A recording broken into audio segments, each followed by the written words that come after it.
Olá, meus irmãos, tudo bem com vocês? Eu estou bem, graças ao bom Deus. Aqui é o Tiago, mas podem também me chamar de Teófilo, afinal eu sou amigo de Deus. E você, já se tornou amigo de Deus? Hoje eu quero te ensinar como conseguir respostas. E o texto bíblico é o mesmo de ontem, Filipenses capítulo 2, versículo 5, que diz: Tende em vós o mesmo sentimento que houve também em Cristo Jesus. Quero dar para você uma dica de como encontrar respostas na sua vida. Mas para isso, eu primeiro preciso ler um pouquinho do capítulo 2 de Filipenses. Eu vou ler os primeiros 11 versículos. Se você quiser acompanhar, dá uma pausa rapidinho no vídeo e pega a sua Bíblia. Eu vou ler Filipenses 2, do 1 ao 11. Diz assim: Se há, pois, alguma exortação em Cristo, alguma consolação de amor, alguma comunhão do Espírito, se há entranhados afetos e misericórdias, completai a minha alegria, de modo que penseis a mesma coisa, tenhais o mesmo amor, sejais unidos de alma, tendo o mesmo sentimento. Nada façais por partidarismo ou vanglória, mas por humildade, considerando cada um os outros superiores a si mesmo. Não tenha cada um em vista o que é propriamente seu, senão também cada qual o que é dos outros. Tende em vós o mesmo sentimento que houve também em Cristo Jesus, pois ele, subsistindo em forma de Deus, não julgou como usurpação o ser igual a Deus. Antes a si mesmo se esvaziou, assumindo a forma de servo, tornando-se em semelhança de homens. E, reconhecido em figura humana, a si mesmo se humilhou, tornando-se obediente até a morte e morte de cruz, pelo que também Deus o exaltou sobremaneira, e lhe deu o nome que está acima de todo nome, para que ao nome de Jesus se dobre todo o joelho, nos céus, na terra e debaixo da terra, e toda língua confesse que Jesus Cristo é Senhor, para a glória de Deus Pai. Bom, por que eu li todo esse texto? Não sei se você já percebeu, você consegue ver interligações nesse texto? Um versículo conectando com outro? Esse texto é quase como uma regra de 3 na matemática. Aí eu acho que eu desbloqueei alguma memória sua. Você lembra das regras de 3? Você tem um valor x e ele, em relação a um valor, tem a mesma relação que um outro valor em relação a um terceiro valor. Aí você faz a regrinha de 3, descobre o valor de x. Bom, aqui nós temos várias ligações equivalentes nesse texto. Veja comigo. Penseis a mesma coisa. Tenhais o mesmo amor, sejais unidos de alma, tendo o mesmo sentimento. Esse é o versículo 2. O que esse versículo está dizendo? Que nós devemos ter um mesmo pensamento, um mesmo amor, o mesmo sentimento. A igreja deve ser unida a um mesmo sentimento. Mas que sentimento que é esse? Que pensamento que é esse? Que amor é esse? O versículo 5 nos dá a resposta. O mesmo sentimento que houve também em Cristo Jesus. Então, que tipo de pensamento, que tipo de amor, que tipo de união de alma e de sentimento nós devemos ter? O mesmo que teve Cristo Jesus. Outra ligação. Nada façais por partidarismo ou vanglória, mas por humildade, considerando cada um os outros superiores a si mesmo. Esse é o versículo 3. Quem foi o maior exemplo disso?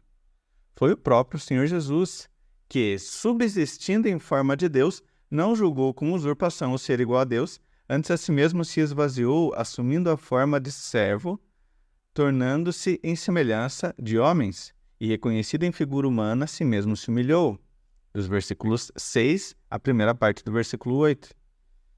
Portanto, Como que nós podemos ser mais humildes? Como podemos considerar os outros superiores a nós mesmos? Como que a gente pode ver isso nitidamente? Nós vemos isso no exemplo de Cristo, que não, mesmo sendo Deus, ele não veio aqui para se mostrar como Deus.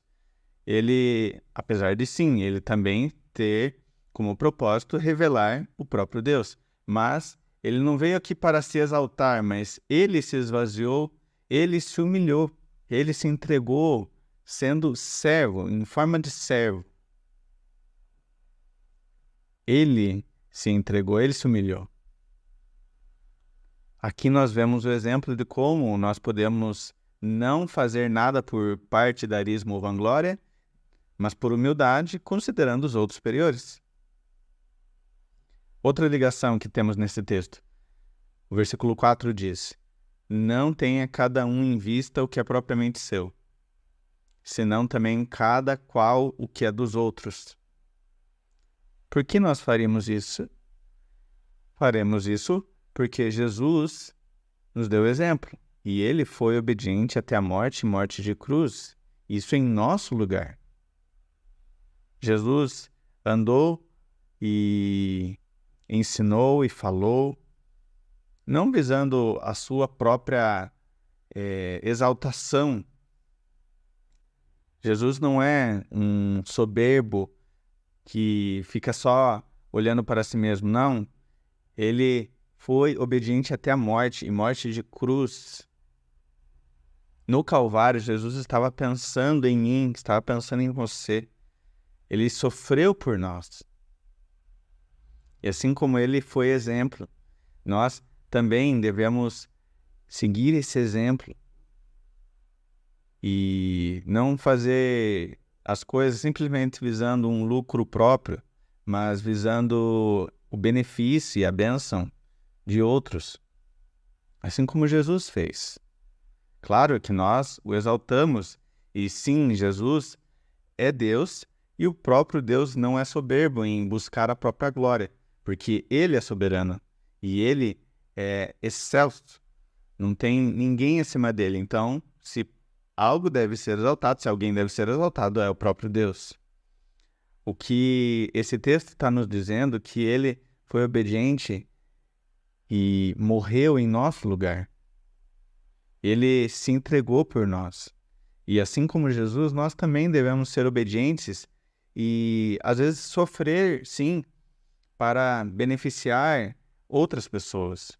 Paulo, em uma de suas cartas, eu não lembro exatamente se é em 1ª ou 2ª Coríntios, se não me engano é uma carta que ele escreveu para a igreja de Corinto, ele fala que não deve haver divisões, não deve haver brigas entre os irmãos.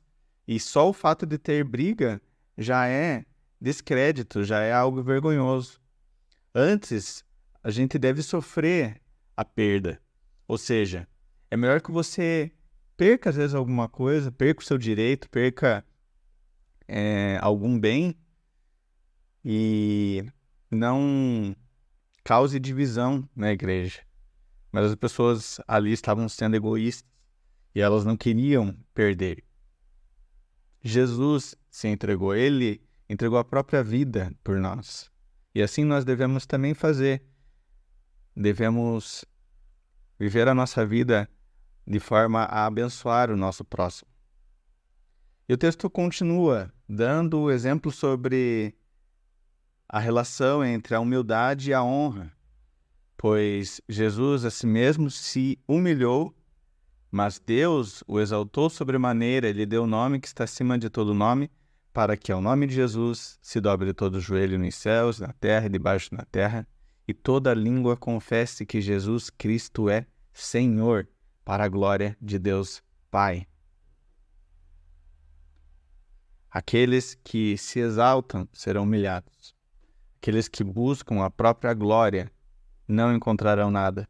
Mas aqueles que se humilham, aqueles que seguem o exemplo de Cristo, aqueles que humildemente caminham temendo ao Senhor, temendo a Deus, buscando a vontade do Pai, esses serão exaltados, serão abençoados.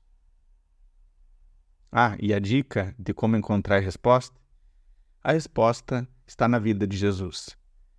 Assim como esse texto, quando você não souber como agir, como falar ou o que escolher, volte-se para Cristo, volte-se para o caminhar de Cristo, para o ensinamento de Cristo, para a vida de Cristo, e você encontrará respostas. E não só respostas, boas respostas, porque Ele é o nosso exemplo e o nosso mestre. Vamos orar? Querido Deus, que eu sempre olhe para a vida de Cristo e veja, Pai, quão exemplar, quão inspirador Jesus é para mim. Quando eu estiver diante de uma bifurcação entre 2, 3, 4, não sei quantas decisões eu preciso tomar ou escolhas que eu tenho que fazer, que eu possa sempre olhar para Cristo e olhar para a sua vida, o seu caminhar e ter as respostas que eu preciso.